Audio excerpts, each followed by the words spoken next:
আইপিএলের নিলাম থেকে মুস্তাফিজুর রহমানকে পাওয়ার জন্য তিনটা ফ্র্যাঞ্চাইজি কেন এরকম মরিয়া হয়ে উঠবে?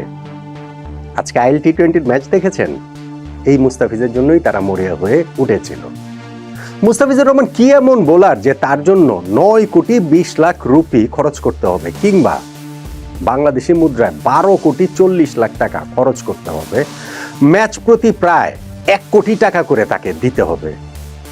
আবারও বলছি, আজকে আইএল টি-20 ম্যাচ দেখেছেন? সেই মুস্তাফিজের জন্যই এই কলকাতা নাইট রাইডার্স এতগুলো অর্থ খরচ করেছে। দেখুন, উইকেট অনেকেই নিতে পারেন, কিন্তু ইম্প্যাক্ট টি-20 ক্রিকেটের জন্য যেটা ভীষণ রকমের গুরুত্বপূর্ণ, সেই ইম্প্যাক্টের দিক থেকে মুস্তাফিজ আসলে বল হাতে এখন পৃথিবীর সবচেয়ে গুরুত্বপূর্ণ বোলারদের একজন, এইটা স্বীকার করতেই হবে। কত উইকেট তিনি নিলেন, কত রান তিনি দিলেন, তার ইকোনমি কত, তার স্ট্রাইক রেট কত, সেগুলো গুরুত্বপূর্ণ, কিন্তু টি-20 ফরম্যাটে ইম্প্যাক্টটা এত গুরুত্বপূর্ণ, এবং সেই ইম্প্যাক্টটা এই টোটাল আইএল টি-20 জুড়েই আমরা দেখতে পাচ্ছি মুস্তাফিজের কাছ থেকে। এবং এই ম্যাচে সেটা এত ভালোভাবে দেখা গেল যে বোঝা গেল কেন আইপিএলে তিনটা ফ্র্যাঞ্চাইজি মুস্তাফিজের জন্য এভাবে ঝাঁপিয়েছিলেন। বোঝা গেল কেন কলকাতা নাইট রাইডার্স তাকে 12.5 কোটি টাকা দিয়ে দলে নিয়েছে। এইরকম ইম্প্যাক্টফুল বোলারকেই তো আইপিএলের প্রয়োজন, যে কোনো দলেই আসলে, যে কোনো লিগেই প্রয়োজন। মুস্তাফিজ এই আইএল টি-20তে 7টা ম্যাচ খেলেছেন, এখন পর্যন্ত 14টা উইকেট নিয়েছেন, হাইয়েস্ট উইকেট টেকারের তালিকায় তিনি 2 নম্বরে রয়েছেন। এগুলা গুরুত্বপূর্ণ স্ট্যাট, কিন্তু আমার কাছে সবচেয়ে গুরুত্বপূর্ণ স্ট্যাট, আমার কাছে না, এটা সবার কাছেই আসলে হওয়ার কথা, ইম্প্যাক্ট। আমরা দেখেছি যে কয়েকদিন আগে সাকিব আল হাসানের দলের সঙ্গে যখন মুস্তাফিজের দলের খেলা হয়েছিল, সেইখানেও তিনি ওই শেষ দিকে গিয়ে 1 ওভারে 3টা উইকেট তুলে নিয়েছিলেন। এবং এই ডেথ ওভারে মুস্তাফিজ ভয়ঙ্কর, যখন দলের প্রয়োজন ওই মোমেন্টটাতে তিনি মোমেন্টাম ঘুরিয়ে দিতে পারেন। এইগুলোই তো মুস্তাফিজের ট্রেড, এটাই তো মুস্তাফিজের বিশেষত্ব, এবং সেইটা আজকের ম্যাচটাতে আরও ভালো করে বোঝা গেল।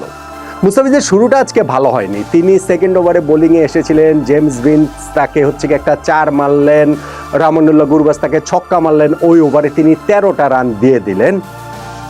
এরপরে 13 নম্বর ওভার শেষ হওয়ার আগ পর্যন্ত তার হাতে আর বল তুলে দেওয়া হয়নি। ততক্ষণে এই গালফ জায়ান্টস তারা ইনিংসটাকে গুছিয়ে নিয়েছে, 3 উইকেটে 110 রানে তারা পৌঁছে গিয়েছে। উইকেটে 2 সেট ব্যাটসম্যান, জেমস ভিন্স তখনও রয়েছেন, এবং আজমতুল্লাহ ওমরজাই ততক্ষণে 40s-এর ঘরে পৌঁছে গিয়েছেন। ফলে 13 ওভার শেষে যেই দলটার স্কোর 3 উইকেটে 110, সে 7 ওভারে অ্যাটলিস্ট 70 রান করলেও তো 180 হয়ে যায়, 200 রান পর্যন্ত হতে পারে, এরকম একটা অবস্থা। এবং ঠিক সেই মুহূর্তে মুস্তাফিজকে বোলিংয়ে ফিরিয়ে আনা হলো, এবং তখনই মুস্তাফিজ তার ম্যাজিকটা দেখালেন। মুস্তাফিজ বোঝালেন তার ইম্প্যাক্টটা, এবং বোঝালেন কি কারণে আইপিএলে তিনি এত মূল্যে বিক্রি হলেও সেটা যথার্থ। জেমস ভিন্স প্রথম বলটাতে তাকে 4 মেরেছিলেন, পরের বলটাতে ওই 14 নম্বর ওভার, পরের বলটা তিনি ওয়াইড দিলেন, কিন্তু থার্ড বলটাতেই কাঙ্ক্ষিত ব্রেক থ্রু এনে দিলেন। 60+ 61 রানের জুটি যে হয়ে গিয়েছিল জেমস ভিন্সকে, তিনি একটা কাটারে বিভ্রান্ত করে উইকেট কিপারের হাতে ক্যাচ দিলেন, তিনি পার্টনারশিপটা ব্রেক হলো। আর 1 বল পরেই সেকেন্ড উইকেটটাও তিনি পেয়ে গেলেন আজমতুল্লাহ ওমরজাই, যিনি ততক্ষণে 25 বলে 43 রান করে ফেলেছেন, 3টা 4 মেরেছেন, 3টা ছক্কা মেরেছেন, এবং তার ওই বিস্ফোরক রূপেই তিনি রয়েছেন। তাকে আউট করতে না পারলে স্কোরটা আসলে ধরাছোঁয়ার বাইরে চলে যেতে পারত মুস্তাফিজের দলের, কিন্তু ওই জায়গাটাতে তিনি আরও একটা কাটারে এইবার আজমতুল্লাহ ওমরজাইয়ের ব্যাটের ইনসাইড এজ লেগে তিনি প্লেড আউট হয়ে গেলেন, বোল্ড হয়ে গেলেন, ডাবল ব্রেক থ্রু এনে দিলেন, 2 সেট ব্যাটসম্যানকে মুস্তাফিজ আউট করে দিলেন। ম্যাচে দারুণভাবে কামব্যাক করলো মুস্তাফিজের দল দুবাই ক্যাপিটালস। বাট এইখানেই আসলে শেষ না, নেক্সট ডেলিভারি তিনি যেটা করলেন ওইটাই আসলে ক্লাসিক মুস্তাফিজ। ওইটাতে মুস্তাফিজকে সবচেয়ে ভালোভাবে বোঝা যায়। লেগ স্ট্যাম্পের বাইরে বল পিচ করেছে, সেইটা অফ স্ট্যাম্পের বেলস তুলে নিয়ে গেছে, ব্যাটসম্যানের আসলে কিছুই করার ছিল না। মুস্তাফিজ তখন অনে হ্যাট্রিক, যদিও তিনি ওভারের লাস্ট বলটা থেকে আর উইকেট তুলে নিতে পারেননি, হ্যাট্রিকটা আর হয়নি। কিন্তু ওই যে 14 নম্বর ওভারটাতে যেইখানটাতে তিনি মাত্র 6 রান দিয়ে 3টা উইকেট তুলে নিলেন, সেইটার ইম্প্যাক্ট অনেক। একটা দলের স্কোর 13 ওভার শেষে 3 উইকেটে 110, সেই দলটা 180, 190, 200 পর্যন্ত করার মতো অবস্থাতে রয়েছে। সেইখানটাতে এক ওভারটাতেই মুস্তাফিজ যখন তিনটা উইকেট নিয়ে ফেলেন, 14 ওভার শেষে তারা যখন 6 উইকেটে 116 রানে পরিণত হয়, তখন কিন্তু আর অত বড় রানের অবস্থাটা করার মতো অবস্থাতে তারা থাকে না। এইখানটাতে মুস্তাফিজের মুন্সিয়ানা, এইখানটাতেই মুস্তাফিজের ম্যাজিক। মুস্তাফিজ ইনিংসের লাস্ট ওভারও বোলিং করেছেন, সেখানটাতে তিনি আরও একটা উইকেট পেতে পারতেন এক্সট্রা কাভারে, ওইখানে মোহাম্মদ নবী ক্যাচটা না ফেলে দিলে।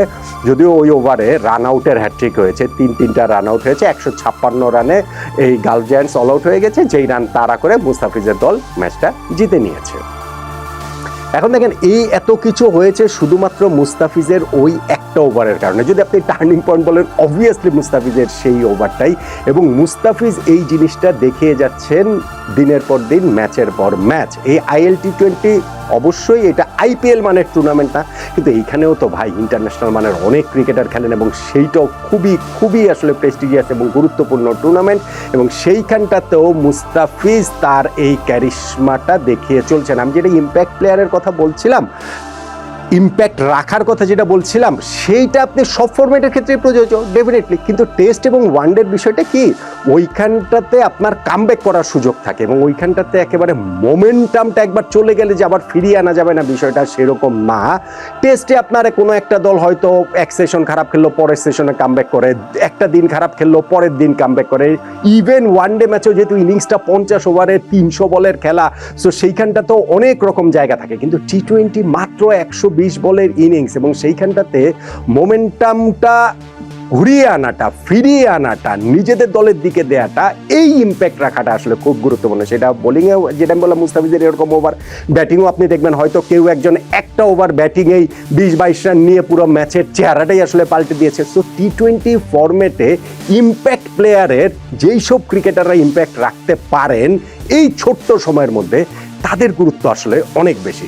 দেখেন, আপনি ভারতের যে T20 ওয়ার্ল্ড কাপের স্কোয়াড ঘোষণা করলো, সেইখানটাতে তারা শুভমান গিলকে বাদ দিয়েছে। শুভমান গিল কি কোনো অংশে খারাপ ক্রিকেটার? না, কোনো অংশে খারাপ ক্রিকেটার না, কিন্তু তাই তিনি হচ্ছে গিয়ে ভারতের টেস্ট টিমের ক্যাপ্টেন, ভারতের ওয়ানডে টিমের ক্যাপ্টেন, T20 টিমেরও ভাইস ক্যাপ্টেন ছিলেন। কিন্তু আপনি যখন ইম্প্যাক্টের বিবেচনা করবেন, টপ অর্ডার ব্যাটিংয়ে নেমে ওপেনার হিসাবে কতটুকু ইম্প্যাক্ট রাখতে পারছেন, সেইখানটাতে শুভমান গিলের চেয়ে ভারত এই জায়গাটাতে প্রেফার করেছে সঞ্জু স্যামসনকে, প্রেফার করেছে ঈশান কিষানকে ইম্প্যাক্টের জায়গা থেকে। আপনি যদি প্লেয়ার হিসেবে ধরেন, ওই দুই প্লেয়ার কিন্তু শুভমান গিলের চেয়ে তুলনামূলক খারাপ প্লেয়ার, এইটা আপনার বলতে হবে। বাট ইম্প্যাক্ট তাদের T20 ফরম্যাটে বেশি এবং বেশি হবে ধরে নিয়ে ভারতের সিলেকশন প্যানেল তাদেরকে নিয়েছে।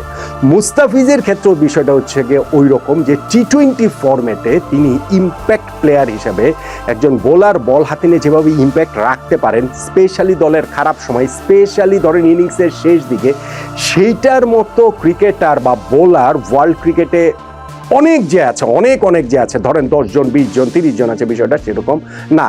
অবশ্যই কলকাতা নাইট রাইডার্স তাদের 11 কিভাবে সাজাবে, সেখানে মুস্তাফিজ সুযোগ পাবেন কি পাবেন না, মাথিসা পাথিরানা সেইখানটাতে রয়েছেন, 4 জন মাত্র বিদেশি ক্রিকেটার খেলানো হবে। কলকাতা নাইট রাইডার্সের ভারতীয় পেস বোলিং লাইন আপের কোরটা হচ্ছে গিয়ে খুবই স্ট্রং, এগুলো সবই সত্যি। কিন্তু অ্যাট দ্য সেম টাইম মুস্তাফিজের জন্য এই যে 9,20,00,000 রুপি কলকাতা নাইট রাইডার্স খরচ করলো, সেটা শুধু খরচ করেনি, সেইটা পাথিরানার বিকল্প হিসেবেও মুস্তাফিজকে ভাবা হচ্ছে না, যে পাথিরানা না থাকলে, কোনো কারণে ইনজুরিতে না থাকলে, খেলতে না পারলে তাহলেই মুস্তাফিজ খেলবেন। নো, এই যে ইম্প্যাক্টটা পাথিরানাও এরকম ইম্প্যাক্ট রাখতে পারেন। কিন্তু আমি বলছি, এই যে মুস্তাফিজ ইম্প্যাক্টটা রাখলেন IL T20-তে, যেটা আমরা দেখতে পাচ্ছি এই ম্যাচে দেখলাম, আগের একটা ম্যাচের কথা বললাম, 1 ওভারে 3 উইকেট নিয়েছেন, সেই জন্যই আসলে মুস্তাফিজকে কলকাতা নাইট রাইডার্স নিয়েছে, সেই জন্যই মুস্তাফিজের জন্য 3টা ফ্র্যাঞ্চাইজি নিলামে ঝাঁপিয়েছিল, সেই জন্যই এই কলকাতা নাইট রাইডার্স মুস্তাফিজের জন্য ওই 9,20,00,000 রুপির এই বিশাল অঙ্কের অর্থ খরচ করেছে। এরকম তুমুল ইম্প্যাক্ট রাখা মুস্তাফিজকেই নিশ্চিতভাবেই কলকাতা নাইট রাইডার্স IPL-এ দেখতে চাবে। আর মুস্তাফিজ যেইভাবে আসলে প্রিপারেশনটা নিচ্ছেন, তাতে করে ওই রকম ইম্প্যাক্ট যে তিনি রাখতে পারবেন, সেটা বোধহয় আশা করাই যায়। আর তখন হয়তো এই আলোচনাটার হালে খুব একটা পানি পাবে না যে এত বেশি টাকা দিয়ে মুস্তাফিজকে নেয়ার দরকার কি ছিল। বরং আলোচনাটা অন্যরকমও হয়ে যেতে পারে যে 9,20,00,000 রুপি দিয়ে নিলেও মুস্তাফিজ এই বিপুল অঙ্কের অর্থের প্রতিটা পয়সাই উসুল করা পারফরমেন্স KKR-এর জার্সিতে দিয়ে দিচ্ছেন। ওইটারই একটা ড্রেস রিহার্সেল কি আমরা IL T20-তে মুস্তাফিজের কাছ থেকে দেখতে পাচ্ছি?